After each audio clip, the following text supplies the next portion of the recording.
ఆధారిత వ్యవసాయం మళ్ళీ మనం మొదలు పెట్టాలి పూర్తిగా.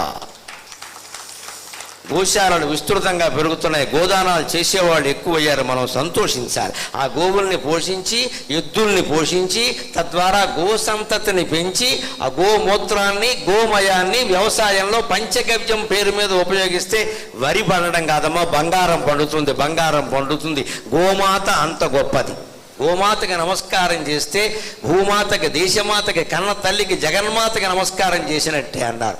ఎందుకు చేయమన్నారంటే గోసేవ, గోమయం, గోమూత్రం. మన శరీరం నుంచి నవరంధ్రాల్లో ఏ రంధ్రాల నుంచి ఏ మాలిన్యం వచ్చినా దరిద్రమే, చెత్తకంపు వస్తుంది పొద్దున్నే మొహం కడుక్కోపోతే. కానీ గోవు శరీరం నుంచి ఏదొచ్చినా పవిత్రమే. మీరు గమనించండి, దానికి మనకి తేడా.